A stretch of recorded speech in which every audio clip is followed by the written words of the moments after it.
নমস্কার বন্ধুরা, শ্রাবণীর রান্নাঘরে আপনাদের সবাইকে স্বাগত জানিয়ে আমি আবারও একটা রান্নার ভিডিও নিয়ে আপনাদের সামনে চলে এসেছি। আজকের আমি আপনাদের করে দেখাবো আলুর পায়েস। তাহলে চলুন এই আলুর পায়েস আমি কিভাবে বানাই সেটা আপনারা একবার দেখে নিন। আলুর পায়েস বানানোর জন্য প্রথমে গ্যাসটা অন করে নিতে হবে। অন করে আমি একটা কড়া বসিয়ে নিয়েছি। এবারে আমি এর মধ্যে প্রথমে দুধটা দিয়ে দেব।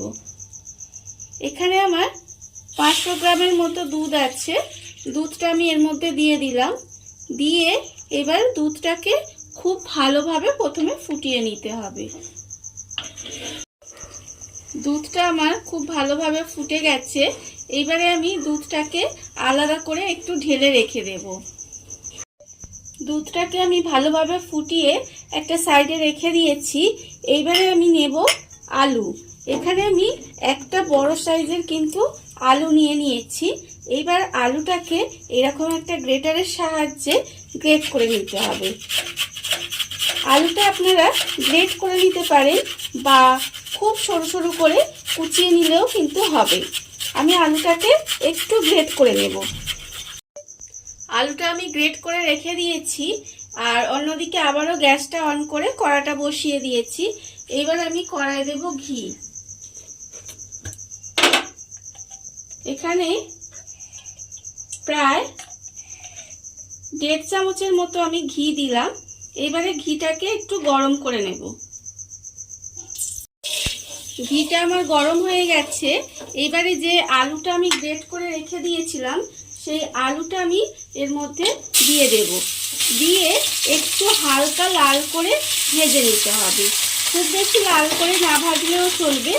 ঘিয়ের মধ্যে আলুটা দিয়ে হালকা লাল করে আমি ভেজে নেব। আলুটা দিয়ে আমি হালকা লাল করে ভেজে নিয়েছি। এইবার আমি এর মধ্যে দিয়ে দেব যে দুধটা আমি এখানে ফুটিয়ে রেখেছিলাম সেই ফোটানো দুধটা আমি এর মধ্যে দিয়ে দেব। ফোটানো দুধটা আমি এর মধ্যে দিয়ে দিলাম। আর অল্প একটু দুধ কিন্তু আমি আলাদা করে সরিয়ে রেখে দিলাম। এইবারে দুধটা দিয়ে ভালোভাবে কিন্তু এই আলুর সঙ্গে মিশিয়ে নিতে হবে। খুব ভালোভাবে কিন্তু আমাকে মিশিয়ে একটু রান্না করে নিতে হবে। দুধটা দিয়ে আমি ভালোভাবে একটু রান্না করে নিয়েছি, প্রায় 5 থেকে 7 মিনিটের মতো। এইবারে আমি যে এক্সট্রা দুধটা রেখে দিয়েছিলাম সেই দুধের মধ্যে এরকম একটা প্যাকেট, ছোট প্যাকেটের গুঁড়ো দুধ, সেই দুধটা পুরোটা এর মধ্যে দিয়ে দেব। দিয়ে এবারে খুব ভালোভাবে কিন্তু আমাকে মিশিয়ে নিতে হবে যাতে এর মধ্যে কোনো দানা দানা না থাকে। গুঁড়ো দুধটা দিয়ে খুব ভালোভাবে মিশিয়ে নিয়েছি। এইবারে এই গুঁড়ো দুধটা আমি এর মধ্যে পুরো ঢেলে দেব। ঢেলে দিয়ে এইবারে আবারও একটু নাড়াচাড়া করে খুব ভালোভাবে নেড়ে নিয়ে মিশিয়ে নিতে হবে।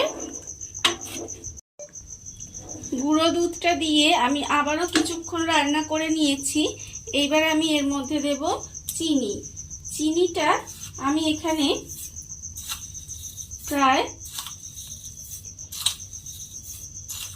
5 চামচের মতো চিনি দিলাম। আপনারা কতটা মিষ্টি খাবেন সেই বুঝে কিন্তু চিনিটা দেবেন। চিনিটা দিয়েও আবারও কিছুক্ষণ রান্না করে নেব। আর এর মধ্যে আমি দিয়ে দেব যাতে চিনিটা গলে যায়, সেই জন্য আমাকে আবারও একটু রান্না করে নিতে হবে। আর এর মধ্যে আমি দিয়ে দেব ছোট এলাচ। এখানে আমার প্রায় 5টা ছোট এলাচ রেখেছি। সেই ছোট এলাচটা একটু ভেঙে এর মধ্যে দিয়ে দিতে হবে। ছোট এলাচটা ফাটিয়ে এর মধ্যে আমি দিয়ে দিলাম।